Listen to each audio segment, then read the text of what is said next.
Hello and welcome back. My name's Faye and I am a UK-based wedding photographer, but I shoot weddings all over the world.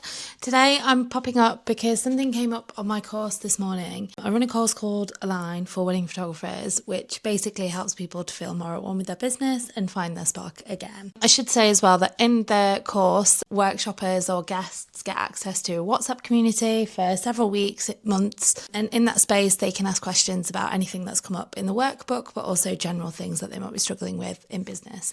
And this morning something came up about pre-shoots and I was speaking to people about managing expectations, and it prompted me to talk about this on YouTube because I feel like this is something that comes up a lot in mentoring amongst peers, where basically people haven't managed expectations in advance and then it causes problems further down the line. This might look like couples asking completely fair enough questions and photographers getting upset because they feel like they're being taken advantage of and all this stuff, when actually it's not the couple's fault. They didn't know how you work because they're not you. So I'm going to share some things that I do to manage expectations with my couples that help me prevent issues from further down the line, but also improves my client journey because from the word go, the expectations are very clear. Everybody knows what's going on, what's going to happen. And yeah, I'm going to share some things that I do. So first bit of my client journey is my couples find me, usually on Instagram, although I generate leads from other places as well. They find my work, they love my work, and then they think about inquiring. So they'll go onto my website and everything on my website is just geared towards giving them a vibe. At this point, there's not bags of information. There's just lots and lots of photos because we're photographers, so I want somebody to fall in love with my work and enjoy the experience of looking at my work. So everything until that inquiry stage is just about giving them a feel for how I work. So my images, there's a lot of negative space because I want people to know that I'm in control and things are very calm. There's a lot of natural materials, outdoor epic locations, architecture, loads of stuff that I absolutely love to shoot. So right from the word go, couples can get a real vibe for whether or not we're a good fit in terms of aesthetic. So that's first step, like very surface level. Afterwards is minimal text on my website, which talks a little bit more about how I work. But again, at this point, it is very minimal. Now, Google says you need 1,000 characters per page for that to be viable. But 1,000 characters isn't actually that much. So it's quite easy for you to give people a vibe of what it's like to work with you without rambling on and on and on and losing people that way, because writing too much can actually have an adverse effect. And also what I find a lot when I start mentoring other photographers is that when I'm looking at the language that's on people's website, quite often, unfortunately, it all looks the same. There's a lot of words like passionate or I love this and I shoot weddings like this, and it's all very I rather than focusing on the couple, and that can be quite damaging. But anyway, I've gone off on a tangent. So they find your work, they love the aesthetic, they like the light bit of language that you've got sprinkled throughout your website, they fall in love with your brand via your copy. So your personality is coming out through your copy. And that's the first way that I sort of communicate who I am and how I work. The language that I use on my website is very gentle, it's very warm, because I want people to know that I'm a very approachable person.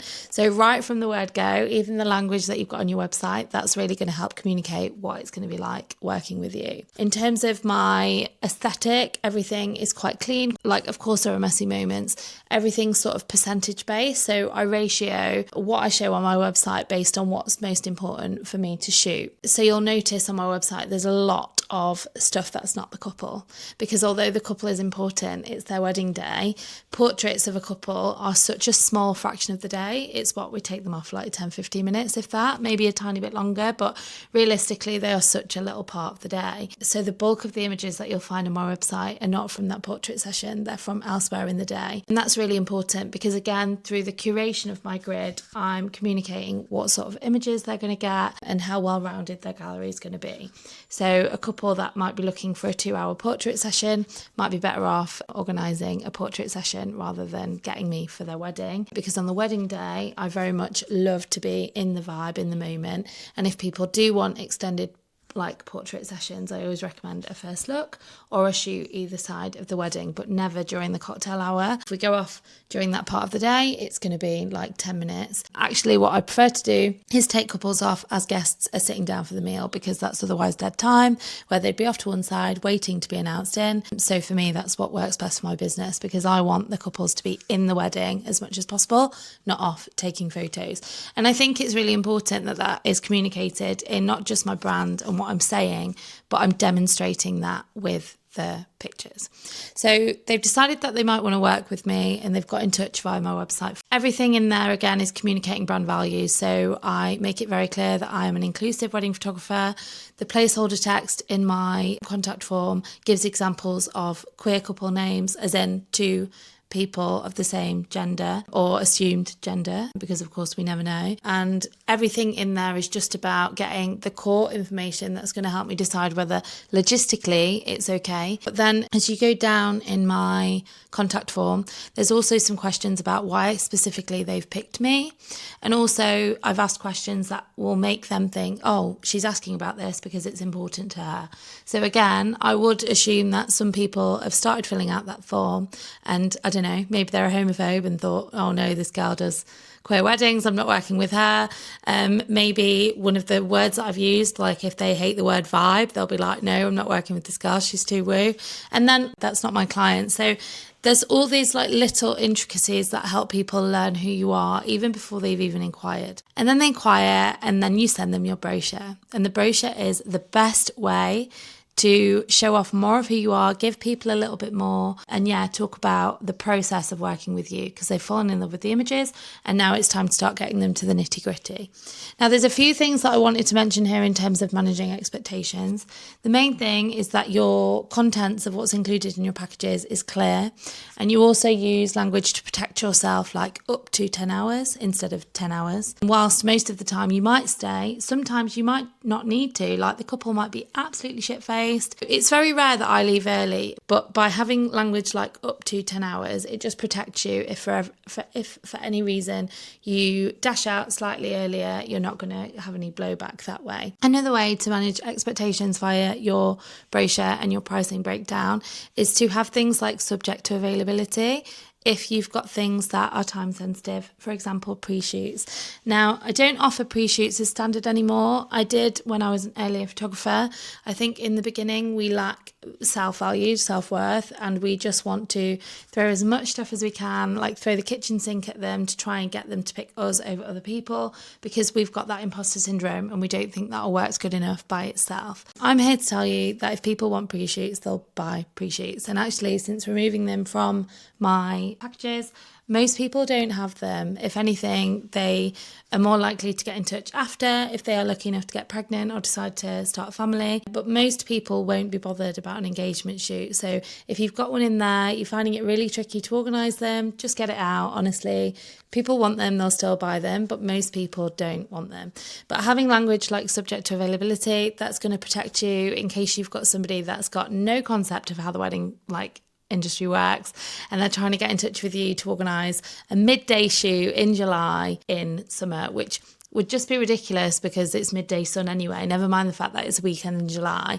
But our couples aren't in the industry, and it's not for them to know how feasible something is or something isn't. It's up for us to communicate that. Other things that I communicate in my pricing brochure are things like how I work, the deliverables, what they're going to get, when they're going to get it, and then FAQs. And those FAQs will look different for everybody. If you are struggling to figure out what to put into your pricing guide, I do sell templates. They're really minimal, really delicate, lovely design. And I designed these with a copywriter. So actually, if you go in, you'll see that there's examples of absolutely everything. But then there's also a follow-up prompts sheet where it will help you reword everything that's in that guide to be suited to you, your brand tone, the kind of language that's consistent across your website, all that jazz. So after that, I send a welcome gift. And again, that's sort of communicating what it's going to be like to work with me, because I want people to feel really celebrated. But with that welcome gift, I also send a welcome guide. And this is if the pricing brochure was managing expectations and the contact form was... I forgot to say as well, on the contact form, when people submit, it'll say, thank you, I'll get back to you within 1 to 2 days. Please check your junk. So again, it's touch points all the way through. They know what to expect when, if that makes sense. So they've had my brochure, they want a book, and I send them an email with an automated Calendly link. I'm busy, my clients are busy. I feel like, especially as I've increased my rates and I'm starting to work with a lot of planners and stuff like that, my clients have are obsessed with their weddings, but they just don't have time. So making that client journey as seamless as possible has been a real point of focus for me. So I send a link which has got options with my availability. I pop a message in saying, if these don't suit, please communicate as many times as you can that work for you, and I'll try and get back to you. Of course, it's wedding season now, so that availability is decreasing, but I sometimes think that that's a good thing. I think if you've got 2 or 3 days a month where you try and batch all of your calls, that's going to be better because people can see how busy you are and they're going to respect your time more. If you had loads and loads of availability, I think it's going to be really confusing to the client. They're going to be overwhelmed with choice. And again, it almost has the adverse effect. And I always say to people in mentoring, like when you go to a really fancy restaurant, there's less options. And that's because busy people want to just have a night off choosing. They just want you to tell them what's going to happen when, and then just go with it. So having 2 or 3 options across the month is a really good starting point. You are giving them the option to get in touch with you if those dates don't work, but it's, normally it's so rare that happens. Like, in fact, I don't know that that's ever happened. Usually the date options that I provide are enough. So the booking, all through the call, you're talking about how you work. I won't go into detail on this because that's a whole other thing probably. But before I even end off the call, I'll say to them, thank you so much for talking to me. I'm going to send you a follow-up email in the next hour with some galleries that I've thought about as we were having this call, but also your next steps for if you want to go forward. Because they've just consumed loads of information, and let's not be precious, they're probably talking to other photographers at this point as well. So by giving them, just looking after them, holding their hands, making it really clear what's going to happen next, again, you're solving their problems before they've even thought about it, because they're not having to think. They're just like, wow, this person's so helpful. They know what they're doing. They're in control. And again, that's communicating that brand message that you are fun, you're relaxed, you're approachable, but you do know what you're doing. And this is just a subtle way of communicating your excellence, I guess, and how easy it is to work with you. And then I will say, due to the number of inquiries that I receive, I do not chase emails. If it's meant to be, they'll book. If they don't, they're not my client. And honestly, I feel fine about it because I only want people to work with me who love my work. And ultimately, they can love you as a person. But if they've seen someone else's work that they connect with, you want them to go with that person. As sad as you are to maybe not have the money, we're artists, right? Which sounds so rude, but we can't be creating magic in spaces where we don't fit.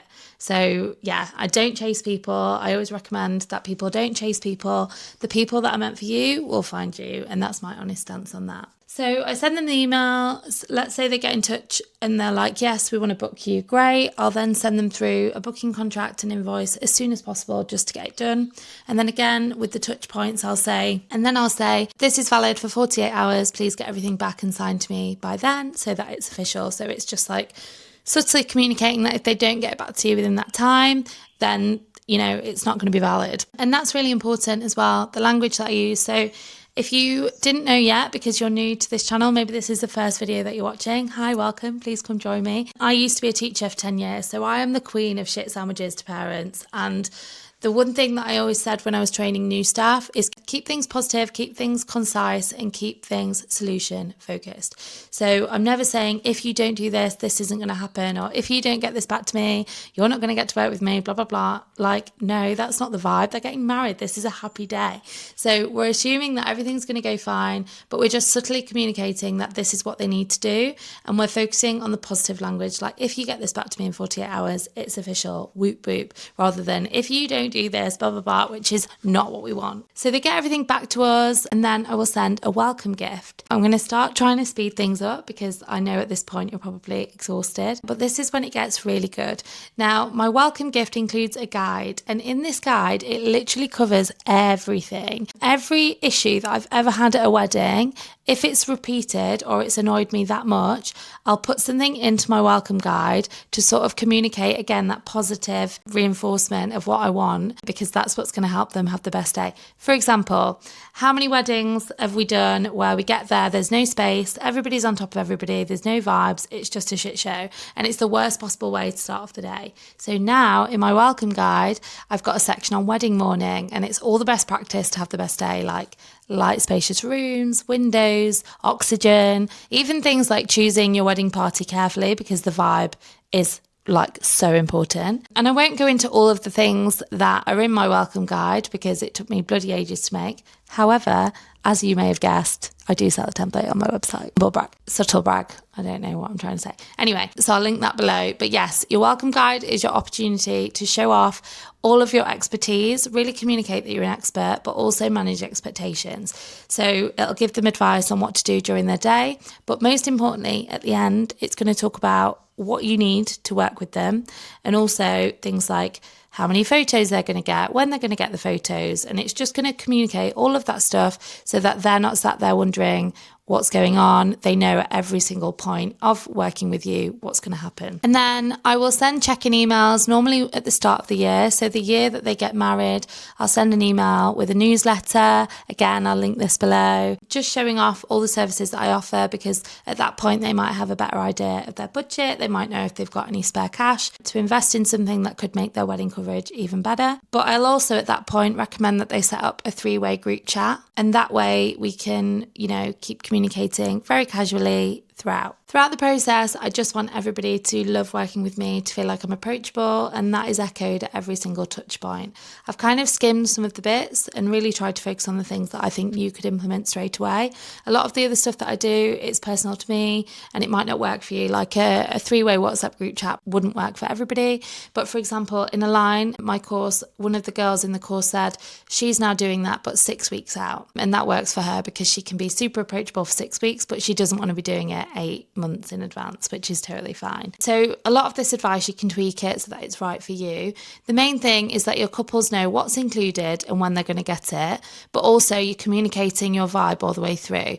If you're quite personable and you want to have that really lovely chat, you probably want to be posting yourself on Instagram stories, using lots of gentle language, just, really echoing that warmth and your personality across all of your social channels.